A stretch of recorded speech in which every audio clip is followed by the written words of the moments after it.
welcome to Agile World. How are you doing, Karl? It's been a while. I'm good, thank you. I'm feeling fully refreshed, ready to go for it and, really discover the truth from all of these people. After our long summer break, yes, here at Agile World, we did actually take a summer break this year. It's been blissful, but we've missed these backgrounds because it does work with our complexions. Well, it works for Sabrina's. Me, I look like Santa's on holiday. But that's okay. I can live with that. So how are you, Sabrina? You used your holiday to good effect? You went abroad? I did. I popped out of the country just a little bit, just to get a bit of a glow. I felt I needed it. But I'm actually even more excited the fact that we've actually got some friends here today with us. I've got a very, very interesting topic. So we've got News UK here, the Truthsayers, Agile Business Consortium, and Jcurv. Hello. Would you like all to introduce yourself? Let's start with Jcurv first. So I'll start. My name's Vikram. I founded Jcurv 7.5 years ago, and our whole mission in life is to help increase the agility of our clients so they can thrive in this world we live in. I'm Ben. I'm a senior manager at Jcurv, and I was heavily involved with writing the State of Agile Culture report and supporting with some of the News UK work as well. And News UK. Hello, I'm Kirsten King. I'm a Director of Business Operations here at News UK, and Jcurv came and helped us about a year ago implement PI planning, which has been a major success for us. And I'm Jill Bennett. I'm the Portfolio and Transformation Manager at News UK, and basically once Jcurv came and introduced PI planning, it was my job to carry it on and introduce and figure out new processes and that. We've got a big role. And we got the Agile Business Consortium. Yeah, hi, I'm Katie Taylor, Chair of the Agile Business Consortium. We work closely with Jcurv and Truthsayers on the state of Agile culture, and yeah, very pleased to welcome UK as a good example of what we can do collectively together. And last, Truthsayers. Hi there, I'm Simon Stapleton. I'm Chief Exec of Truthsayers, and it was our technology that underpinned the State of Agile Culture report. And the reason why it was such a good choice is because, as we all know, Agile is very much of a mindset. It's a state of mind, and what our tool does is can measure that state of mind. I can definitely say myself and most of our viewers, we 100% agree with everything you've just said. So this good to hear it. So it's a really good opportunity here. We did actually come together not long ago. Did you guys want to go for a bit of a recap from some of the findings that you got from last time we actually got together? Yes. Oh, so got a presentation. Just to check, it won't be lengthy. I'll keep it high level. But I guess the first question for the State of Agile Culture report was why we were looking at agile culture as a concept. And Jcurv as an organisation has been fortunate over the last 7.5 years to work with a number of different organisations. And really, when we first started working with these organisations, the challenges we saw were more process-based and implementation-based of how do we go and actually start using some of these agile ways of working. But as time's gone on, the challenges have got more and more complex, and really now the challenges that we're seeing organisations face are really cultural, these large-scale cultural challenges.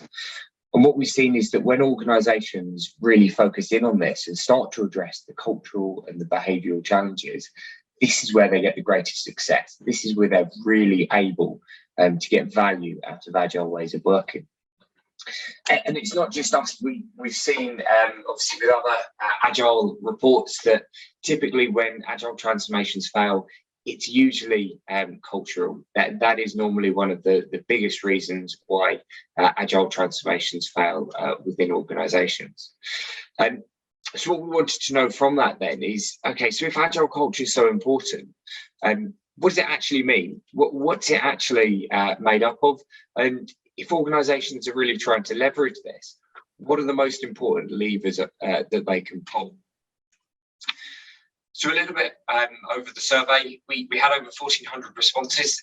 We believe it was the largest survey, Agile survey of its type last year, and certainly the largest Agile cultural survey.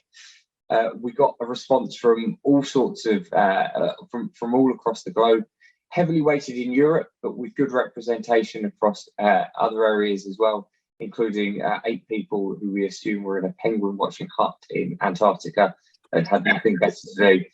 So filled out the State of Agile Culture survey. We got a great response from a variety of different sectors, different organisation sizes, and different scale of Agile implementations within their organisations. So we feel confident that actually the data that we've got and the insights we've been able to draw out of it are really indicative as to what the state of Agile culture is globally. So to conclude, the 3 biggest levers then, so if an organisation is really looking to get bang for its buck in investing in building a Agile culture, the 3 biggest levers that they can use to get the greatest value are, in third place, strong leadership role models. So ensuring that the leaders really embody the principles and the values that we're trying to apply, getting them to adhere to the process and really set a great example for the organisation to follow suit. Secondly, clarity of intent. So ensuring that the organisation has that clear direction that they are able to rally around and follow behind. And thirdly, giving and receiving feedback. So having that feedback culture where it's not just giving feedback down the organisation, but ensuring that feedback flows up and sideways as well, and ensuring you've got that real that real feedback culture embedded in. So they're the 3 biggest levers that we found, and I think it'd be great today to talk a bit about the News UK case study and really dive a bit deeper on some of these and hear what were the challenges and how did News UK manage to really address those. No, that would be really interesting if we can delve a bit deeper into that. So this is a presentation actually we did for a few of other people that Jcurv work with to try and talk about what we do. So it's all been sanitized, so it's not got any confidential information. So just to say, I don't know if you know who we are, but the News UK is the Sun, the Times, various wireless or the Talk TV as well. So we've got a wide variety of very different and very strong personality type titles. Next slide, please. So the problem, let's have a look, was basically before that we had the 3 title teams that were really doing their own thing, and we had several teams supporting them. So basically 10 different teams all doing their own thing, but the 3 title teams relied on the other teams to do all of their dependencies. So it was a very, very complex situation with lots of cross dependencies. There wasn't really clear prioritization, or priorities might change. We had to create, context switches. We changed things. There was just inefficiencies being created, and really, it wasn't really clear. Is every pound we're spending the best way we could be spending that pound? And we were doing reports. Some of them were manual, some were in Airtable. It was just a bit inconsistent. Teams did different things, and it all was, a little bit. I mean, it was fine, right? But it was demoralizing. It was a lot of effort, and we were blamed. Tech was blamed if things were not going right, even though we were trying our very best and actually working very hard. So what happened was that we had a new global CTO, and here he is. He doesn't know that we share this picture, but that's David Klein, our CTO, and he did PI planning in his last company, and he was like, this is going to sort you out, guys. And he was key to this. He came in, he met our execs and said to them, this is going to change your lives. He made sure that he and he is a chief of staff who came around and talked to all of our SLTs, like, this is going to change your lives, guys.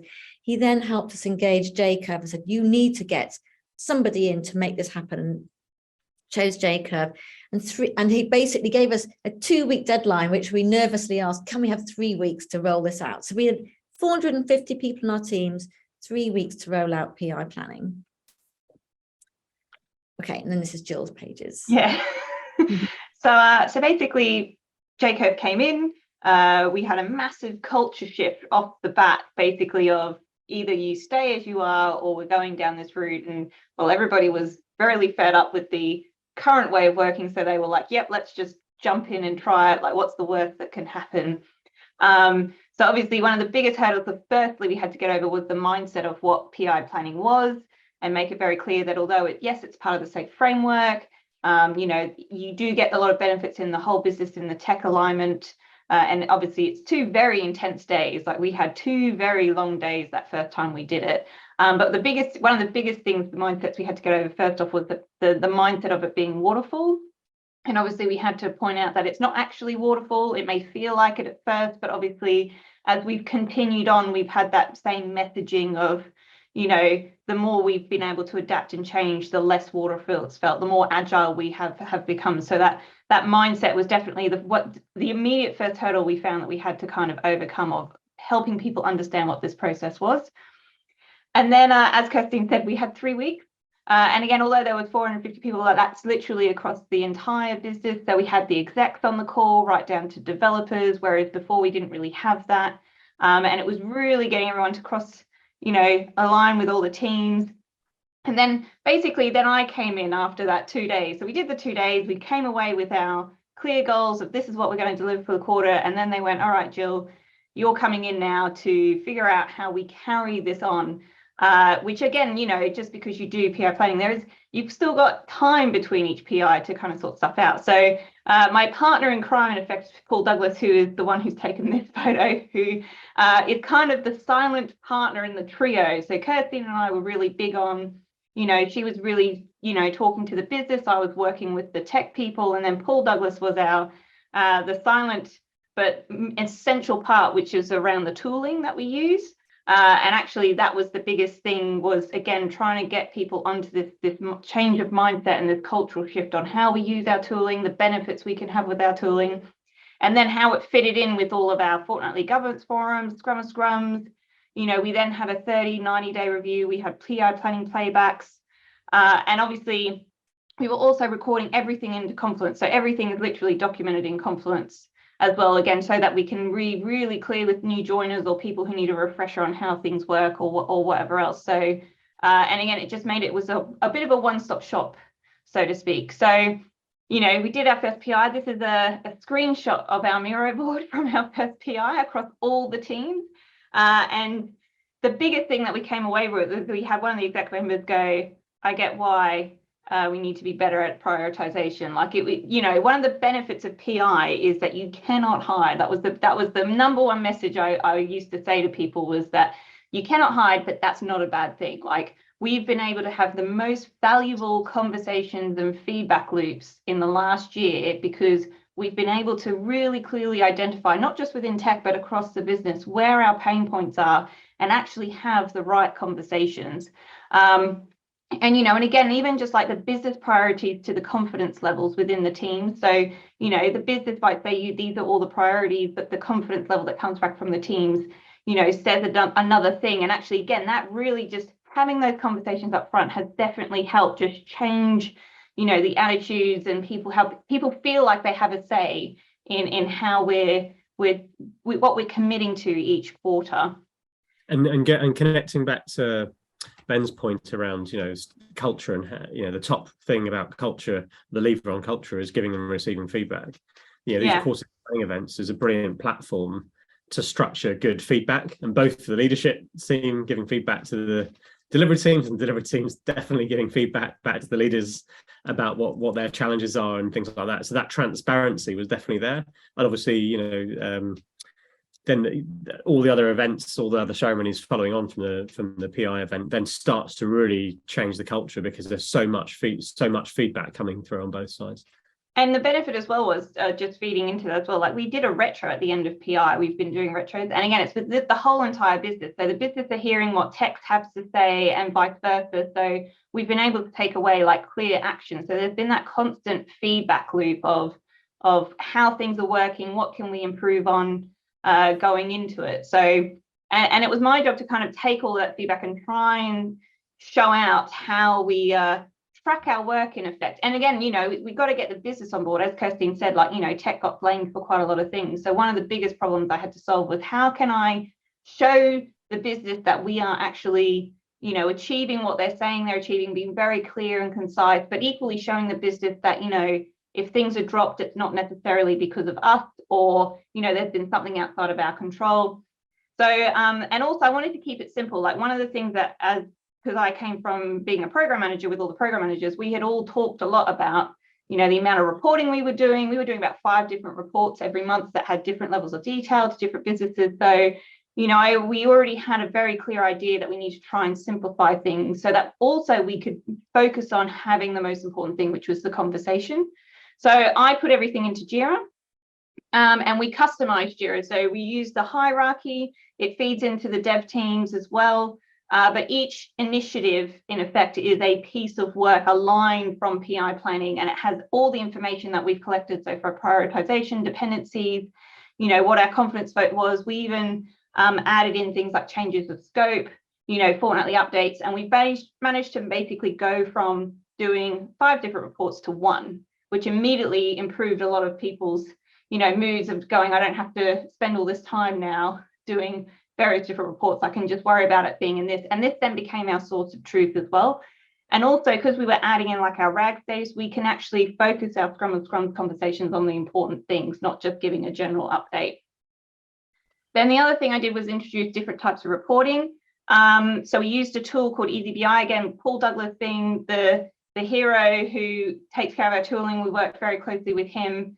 And we found this tool that basically takes everything from Jira automatically. So once you build out a report, that's it. You don't have to do anything else. And so immediately no one's there fighting, trying to make graphs work and make it look like, you know, it tells a story. Like this gives you the actual information, and we could customize things as well to different types of reports. So like these are, you know, basic things we could do, like a pie graph of what was in progress to what was dropped to what was not completed, as well as like things that were amber, red, green. You know, we then went into different things as well as changes in scope. So we can even now report on what was an increase or a decrease in scope, and if that had a huge impact or not. You know, any new work, again, we're agile, things change, we were in that environment. So we want to show the business that, you know, as much as we commit to things, there are new things unexpectedly come in, whether that's because certain opportunities come up or someone's changed direction for whatever reason. You know, we want to show that that impacts other things as well. We even do a work type, so we can show the business that, you know, as much as we're doing new things and innovation, we're still optimizing the platform, and maintenance is like dealing with incidents or bugs that come in. So we track on across every single team on every single ticket they pick up what they're doing. So this gives you a good idea of like the last 4 years now, I think, yeah, since financial year 2020, of like how much work we've done in each area to the business. We can even pull out by mission. So again, we want to be really clear to the business how much work's being done across each mission. So each title has a mission they're aiming for. So we want to show if they're like trying to improve advertising or revenue or anything else, like how many teams are working across what. And like even in this, you can see certain teams are working more on the Times than the Sun and vice versa, which again just helps people understand that there's a lot going on and there's conflicting priorities for different teams that we have to consider. We also have like non-mission stuff. Again, in tech, we still have to be maintaining stuff. So, you know, like security or data compliance, GDPR. So again, we give a good overview of like the teams that have to take care of certain areas and how much impact that has on, you know, the other work they want done. Dependencies was a huge eye-opener for us at our PI planning. You know, one of the exec members literally said, no wonder tech finds it hard to deliver at times, because if you look at our very first PI, which is the FY22 Q2 one, you can see all the squiggly lines. Like that was a big eye-opener to the business, why things are complicated for us and why it has to be done that way. But, you know, by Q4, which was the end of June, because again, we just had that view and we were able to actually talk about things more. We were able to plan a bit better. You know, we made a cadence a bit more. Again, the business was being a bit more considerate of like how dependencies worked. You know, if we pushed back on certain things, and you can see the massive change we had just by visualizing our dependencies and having, again, that feedback loop and those right conversations that we needed to have. And it's interesting, it's just on that point, you know, I think the exec beforehand, and, you know, good to get Kirstine's view on this, they really didn't understand the implications of some of their asks. They just thought it was almost like, you know, our iPhone or something like that, just an app will get updated, no problem. You know, they really didn't appreciate how complicated developing was. And obviously these people are running newspapers and things like that. So it genuinely started to change their mindsets and culture and respecting, the teams. Is that fair, Kirsty? Yes, and also just a realization, if they change their mind, the impact that basically you might change your mind thinking you're stopping something on the times, but you're actually stopping 3 or 4 things. So it's actually if you stop something after you started, you actually can have quite a high cost of lost work and lost time, and that was something that we hadn't been able to really clearly articulate before. It's And funny can actually, because sometimes when you actually show people the actual visualization, they may have been discussing this for years and years, but when you actually show the actual visualization of what's actually going on, that's when they actually kind of go, well, hang a minute, this is not good actually. Karl, sorry, you were going to say something. That's okay. I just wondered, did it cause a shift left in decision making? Because this is one of the true benefits of Agile, is actually to decide what not to do. Did you have any of that kind of engagement that actually stopped work that was probably not going to produce anything useful? And Yes, and so we basically, because we have to prioritize everything, so it's really clear what's at the bottom. But then at the beginning of the day, the title say we want to do this, and this, and at the end of the second day, they had a list of they wanted to see, like the CFO was like, where's your dropped list? Where's your dropped items list? He wants to see what we'd said we'd stop doing. And so it was, it really did help us visualize that and really have that proper conversation, which before we would, it was just difficult to explain, to say if we're going to, if you want to have new work in, it's going to mean other work drops off. It's really hard to explain that as well in a nice, clear way. Because there's that misconception about Agile, it just makes everything faster, which is just not true. And once you do start visualizing the work and seeing the complexity, you often see that the prioritization means that some work that is absolutely required urgently is dependent upon something that has no priority. And that is a huge cost saving. I've certainly seen millions saved in organizations where they're waiting on something that they think is fundamental, but their solution's wrong. Actually, since we've done this, just a couple of weeks ago, Jill did a new report which clearly shows the item, say for the sun, and whatever rolls up dependency wise, and what RAG that is, and what so what the priority is for the sun thing, but what the priority is for the dependency ones. So now just in one chart you can see, what if it's the most important thing for the times, or the sun is a 1, but it's only a 4 for something else. So it just pops out even more clearly. So that's where we and even now every day we're learning, like, oh my gosh, we should have done this before, because this thing is not going to happen, even though they only had one priority, this thing. So why didn't we prioritize those 2 things the most? And I think the clear thing for executive culture is that they need proof. They can't go and change the organization at the top without validating it, because otherwise they're sticking their necks out. Yes, what execs are brilliant at is solving problems. And I think, more often than not, if you think about tech teams and digital teams, it's just dealing with a black box, which they don't understand. And we talked about before, just creating this level of transparency allows everyone to start solving the problems together, rather than shouting at each other and blaming each other for things which aren't working.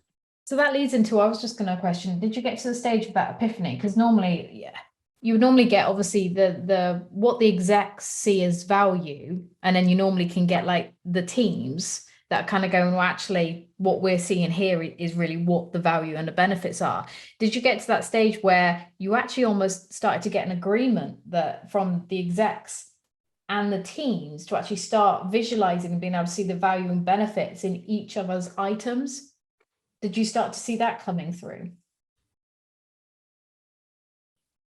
Are you going to? I was going to let you answer.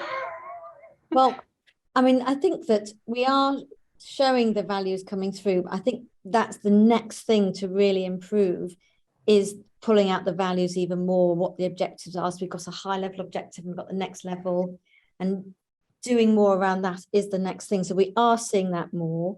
We are definitely, we've started to capture, so we've asked all the product people to basically say, with the business, what have you agreed, say are the top 3 objectives to feed into the mission. And we've started to actually get that information into Jira now as well, and will be properly captured in the next PI in a couple of weeks. So I think I built out just the other day, like just what information I had, and we were immediately like, wow, for the sun and this objective, there is loads of stuff, but for this other objective, there's not so much. And that's not to say that's a bad thing, but again, to really highlight to the business that has been super. I think for Kirsty and I, when we first saw it, we were just like, look at that, look at that, look at that, you know.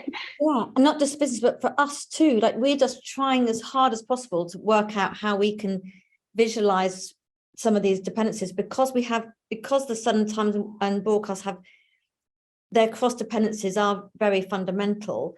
We just know they're there, but we talk about them at the beginning of the quarter. But this new report that Jill's done keeps it alive all the way through the quarter, and it's updated whenever people do the tickets, but for sure every 2 weeks when we come back and look at progress. And it's a great way, because if you think, a lot of companies, they will feed out these OKRs, and a lot of the teams and management will go, okay, well, how are we going to do this? How are we going to link them up? But actually linking your initiatives to your OKRs, you're delivering for the business, and the business is also delivering for their customers and delivering for you. And then you can actually, and you do find over a period of time that actually OKRs become extremely valuable. And even the OKRs that you had, say, last year, when you start actually building on them, you'll start seeing the development of the new OKRs that are coming out. Then you start seeing the value. And then you've got teams that actually start seeing the benefit. It's not just a carrot on a stick, if I'm allowed to say that. It's not just a carrot on the stick situation. They're bought in, they believe in it, they're passionate about it because they get it, they understand it, and they're delivering towards it. That's just my point of view. No, and to be honest, to add to that, like, we've even seen just through those value conversations that, like, we always do a bit of a kickoff meeting before for PI, so all the teams kind of present what everyone's planning on doing. And, you know, a lot of them now come and say, okay, this is our wish list, but here is the list of stuff we've already dropped. So you can see that they're starting to think ahead in that, because they're starting to understand where the value's falling on certain things, which then means the teams are going into PI, you know, still probably feeling like, oh, there's still too much of a list that we can't deliver. But actually, because they've already dropped 10 things, they're like, we already know we don't need to talk about that. So we're like, even that's just kind of starting to really present itself, because we've been able to kind of, again, show to the business, you know, what's being done where, and the impact it's having if we change direction. And every Jira ticket has got all the details in. So if you're picking up that ticket to do the work on it, you know, I'm doing this for subscribers in the Times or something. So you know the whole North Star. So that is really good for the engineers. So they know I'm doing, like, if you were one of the dependency teams, you can sometimes feel quite remote from, because maybe there's 2 or 3 stages, but you know, this bit of work I'm doing is improving subscribers for the Times. So it's really good for that as well. And I definitely think, like, for, you know, before what we were doing before, like, people, you know, were never really involved in the quarterly planning. It would kind of just come out of nowhere and be like, okay, this is what you're delivering, and you weren't a part of the conversation. Whereas the amazing thing we've seen with PI very quickly was that everyone went, oh, right, we need to talk to these people to understand capacity. So capacity is now being factored in a lot better, meaning everyone feels like everyone has a say. Everyone's coming to, like, you know, we could have about 130 people at any point on during the PI day. They're giving their opinion, you know, right from the developers to project managers to BAs, you know, which again just makes them feel like they're seeing the value from that. And again, because the business is coming, like, I think this is the most we've seen the exec kind of engaged, because we're doing it together and they've seen the value of that. So then everyone's really happy to see the execs and, you know, other people from the business who know who. So yeah, we've definitely seen a big thing. And the next thing we're doing actually is so we do an end of quarter report, but we want to celebrate what we're doing. And then we used to do like a presentation for an hour and a half, but it wasn't really making an impact. So we're now doing a thing in person where at the start of every new quarter, we celebrate what we've done for the last quarter. And we've got key business people involved. So we're going to get all those execs down onto our floor. And so all the teams will have a proper say on what they're doing and what they've delivered. And, you know, again, we're just continuing to build that relationship and those bridges with the exec and get that closer relationship with them. So that, again, they can understand how we work, you know, again, the decisions they make, what the impact they has. And you know, we've seen a massive positive impact from tech, particularly on that engagement we now get from the execs with those changes. So Plus- quick question. I have this saying, we use it in Agile world, mindsets change with benefits gained. Is there a sense of benefits being gained? And I'd like to bring in Agile Business Consortium, Katie, because you will have a wider context than the one transformation we're talking about here. Whether or not you can sort of speak to that, and then also Simon, because mindsets is kind of your business. Yeah, okay. Certainly a little bit around mindsets. My interest as I've been listening here was really feeding it back to the state of Agile culture, which puts giving and receiving feedback as number one. Doing all the great sort of transparency stuff that you've got here is, you know, helping to give feedback. But I was thinking about the kind of human element of it. Particularly perhaps around execs who, dare I say, are perhaps very good at giving feedback. But I wonder what your experience has been of them receiving feedback, and how you've helped support them through that. Well, Vikram, you were actually in that the key exec meeting on our first one. Yeah, I think, I mean, I guess I can just represent what happened. I mean, it was a first PI, a lot of surprises. I think the exec just couldn't believe how complicated it was to deliver things. And I think there was slight shock as well, because they realized that, because you can't argue with fact, as I guess as Jill kind of brutally puts it, there's no way to hide for anyone, right? And this was clearly illustrating the exec were not prioritizing as well, if not at all, you know, enough. So this was the kind of, you know, big events like that just really helped teach them. And this is, you know, this is the CEO, CFO's conversations going, we really need to be better at prioritizing than we are right now. And they sucked it up, and because they saw the implications of it right there. But it's because we hadn't been able to visualize. So we've been saying for a while, we need prioritization. They're saying, what do you need to prioritize? But we could never express it. So it's the visualization. So we were wanting to prioritize, they wanted to prioritize, but we could never show them exactly what it was before. And that was the transformation here. And I guess I'm going back, Karl, to your point around the value delivered equals changes in behaviours type of thing, is the data, you know, over quarters, and I'm sure these guys will explain, you know, that the data over the quarters is just self-explanatory, and it's encouraging, incentivizing them to do more, because you see the reliability of the team's delivery just went up and up and up. So that naturally, it's one of the very few organisations you see where even after a year, the exec wants to be in the PI planning. You're not like scraping them in to these events. They want to be there because they know how valuable it is. Some of them don't like it because the fact is they don't get what they want. But it's amazing also that they're giving away things for their own personal kind of development or personal progress for the sake of the betterment of the whole organisation, which is an amazing shift.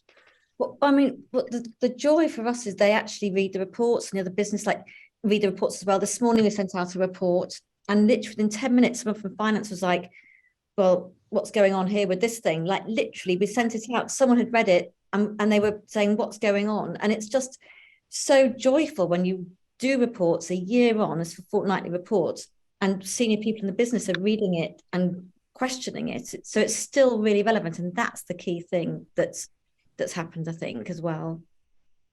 Can I just... Oh, go on, Katie.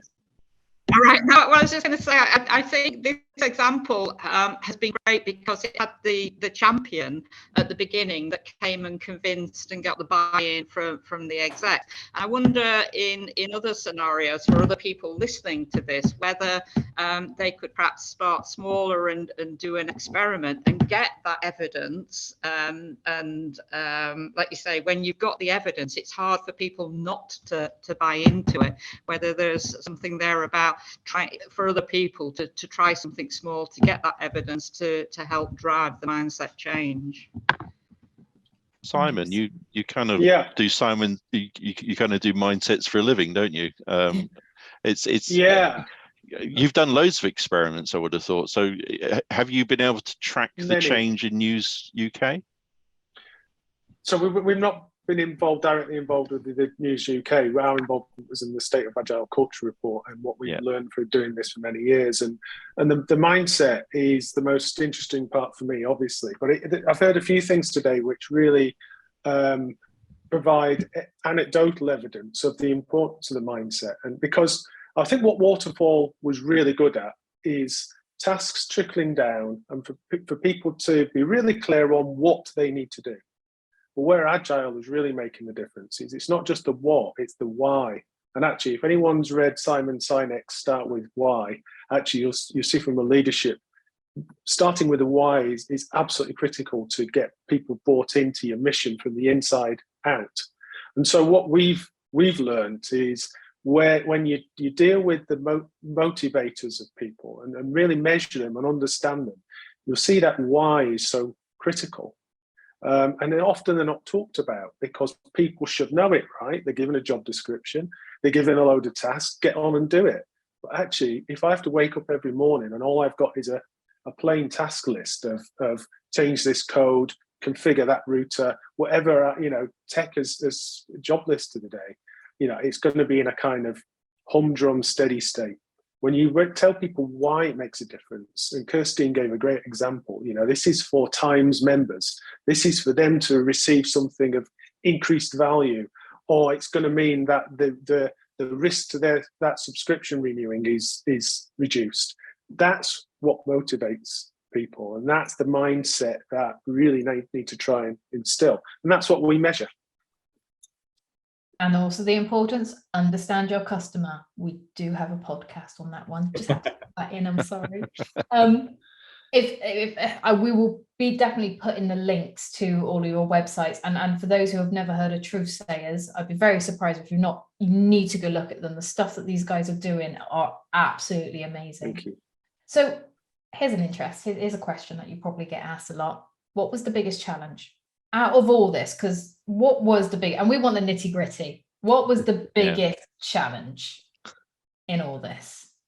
I think Kirstine and I would say we have different challenges because, again, her and I were dealing with different things. I think my biggest thing was I was very conscious that once PI was over, I had to turn something around really quickly because, again, we had that momentum, but as we all know, if you leave it a little bit too long or if you don't really show the value of doing that exercise, everyone loses interest. And I was very aware as soon as we finished, I went, right, I have to turn something around really quickly to show that we should stay on this path and that I can give them the information they need and that they want. And I think it was a very intense 3 weeks, I think. And then all of a sudden I was in front of all of the execs and SLT basically going, okay, I've created a Jira board and I'm documenting and here's all the reports that you can get. And, it was a very intense time because, again, you're trying to turn something around really quickly, but equally I knew there would be a lot of people who had wanted to give input or go, oh, it's not like that. Kirstine and I had a lot of conversations every day about, well, what about this? Well, what about showing this? And, again, getting those reports right that we were sending to the exec, what do they really need to know? They need to know the dropped items and what the reason is. Okay, so now we need to come up with a key on showing, is it to do with money? Is it to do with resources? Is it to do with something else?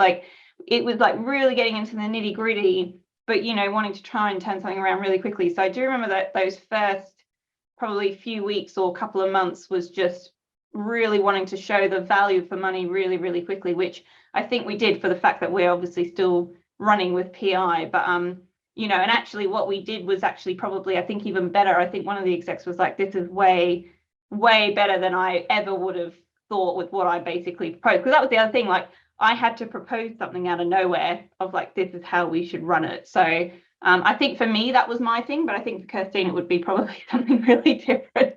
Oh, I don't know. I mean, I think what you just said was perfect. It was 3 weeks, and I have to say, Jcurv came and really took us through it and ran the day so that we knew what to do. But 3 weeks daunting, but then keeping it relevant, like you said, and making sure, a year on, that the execs are still interested and we're still doing it, and they've not lost the value. That's the challenge now, is just, maybe it's quite easy to maybe do something when your CTO comes and says it, let's just do it, so everyone has to do it. But to still be doing it a year on, still make it relevant, that is now a quite a challenge for us, I think. And I actually think one of the things, I know you and I hit it sometimes, is when we have someone new come up or come in, like we've had new people leave and go, whatever else. So the people who were there before it all changed feel like, oh my God, this is so much better. But, you know, I've had people come in since the change who haven't had to deal with the problems beforehand. They're like, oh, there's just so much reporting, or blah, blah, and you have to like educate them that it's actually a hell of a lot better. It's still not perfect, but it's a lot better. So, you know, you still get those sorts of mindset that you're constantly having to battle and change, you know, the attitudes of. But so yeah, so even just like, not just even the execs, it's like tech, keeping them invested and interested. And, you know, again, if they're not happy, like we've had so much change last year, they all just went, can we stop changing things? So actually we haven't changed anything this quarter, just because we want to keep them happy and keep them on board. We've said, yep, these are the things we're going to do, but just for now, we're going to just keep it as is, so you guys just can not having to change it again. But we've warned them that this will come. So again, it's that constant feedback of like just adjusting to the mood of what's going around, and Kirsty and I having to navigate like how we, you know, manage those expectations. Do your teams have any opportunity to influence what changes? I mean, through their retros, and are they seeing impact finally from the teams up? Yeah. So all teams, I think most of the teams actually do their own internal PI retros now. So they do their own, how did we do? And then anything they weren't happy with, they feed back to Kirsty and I. We do a facilitators retro. So because again, the facilitators have to do their own work. We do a retro with obviously the whole business at the end of PI. So yeah, there's a lot of opportunities to feedback. Some of them are quick wins that Kirsty and I go, yep, we could sort that out. Yep, we could change it. I've even found when I've gone, I don't know what to do here. And then one of them will go, why don't you do this? And I go, that's a great idea. Like, and I totally let them go, yep, you're the one who came up with that, not with me, but we're totally doing that. We're going to try it, you know. So we've had loads of them get in touch, you know, and go, oh, can we talk about this? So, you know, Kirsty and I definitely, we absorb as much as we can. And some of it we can't do just because that's how the business works. And we, you know, like the tooling, you know, they all get a bit frustrated with Zoom because they're not used to Zoom.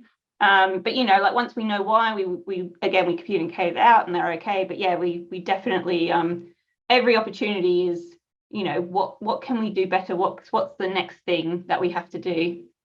That leads into my last question before we wrap up. What's going to be the next biggest improvement that you're going to make ready for your next? And can you tell us? And if you can tell us.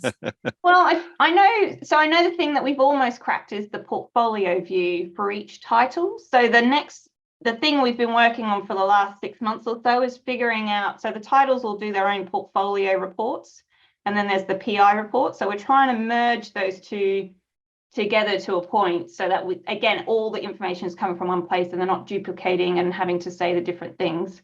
And it has to include all of like the back end teams or the enabling teams, because, you know, again, we want to show that just because, you know, they're doing something for this title, even though the title doesn't have to do it, it's still benefiting that title sort of thing. So that's the next thing we've nearly cracked, which includes like, again, that dependency report Kirstine talked about. Like we can now show the business that there's this and it actually is dependent on 3 other teams before it comes. But yeah, I don't know what the next thing, I'm too busy trying to figure out that at the moment. Yeah, I mean, because we went to the 271 items, I want a way to visualize better, and Jill's report was a very good first stage of this, but just so you can look at a glance, there's lots of stuff going on, but these are the 8 big things that are going to happen this quarter, and that's something that I really want to crack this next PI. That's the big thing. I know for the teams, because obviously I meet with program managers a couple of times a week or every week for different meetings, and I know for them, because within Jira you can have advanced roadmaps and have a hierarchy, so we've purposely set ourselves up to do the future. But I know the next thing that they want me to look at, that we have started talking about, and how does it work, is like, how do we get that initiative view connected to the epics, to the story, so you can literally pull out the using advanced roadmaps, that proper journey. So like we already track target start dates, the target end dates, and we have automation that adds dates when things are moved in. So we can already see like when things were meant to start to when they actually started. So that drives that conversation. But I know for those guys, it's like, how do we connect all of that work so we can have a proper view of just everything from the top down? Because you can dependency map as well. You can even build use bridge or dependency mapping in Jira, where it does link into where you got your OKRs in Jira, which then links into your initiatives. Your initiatives, then you have your dependency map. So there's so much more you can do. Yeah.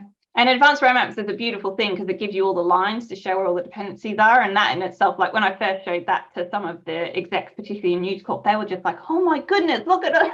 So there's a lot of opportunity there. But again, it does require us to standardize a bit, which isn't a bad thing, but we need to keep that flexibility because again, as we all know, each product, each team works differently. That will suit them. That's the benefit of Agile. So it's going to take, I think, a bit of time because we're going to have to really discuss how we do stuff, but I know for them that's the next thing that they want to look at as well.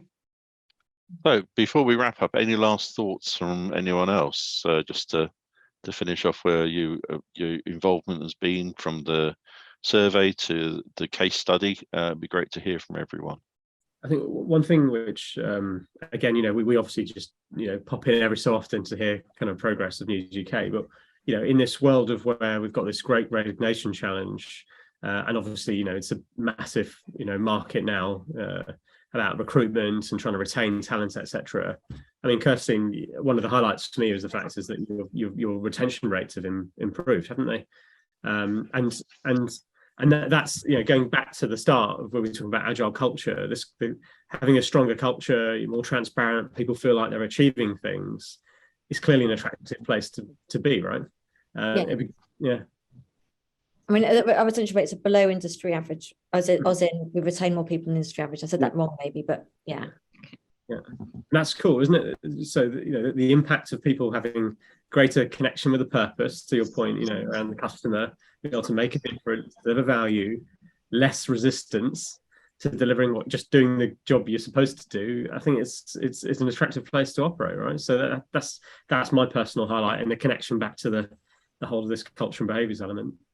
And I think for me, it's just absolutely great to hear from Jill and Christine about the sort of real life experience. We can read a lot about the theory about how it works, but actually listening and talking to people that have done it for real and how they've adapted and the great benefits that they've got from that, and that it's still ongoing and it's a journey. I think that's a really powerful message. So thanks for taking the time. For me, when we go back and look at the three biggest levers that give the greatest bang for your buck, so giving and receiving feedback, clarity of intent, and strong leadership role models, for me, they were woven throughout all of the stories there. So particularly with the speed to implementation, you had to have clear intent from the exec, you had to have those strong leadership role models throughout the organisation to make that a success. The fact that they are still role modelling the behaviours by reading the reports, coming along, attending planning, giving feedback on insights that they're pulling out of the reports so quickly. The teams are giving ownership or taking ownership of the retro and giving and receiving the feedback there. That for me says that actually you can see that they are really valuable things to do, and you can see the value that's been achieved at News UK by pulling on some of these levers as they've gone their journey.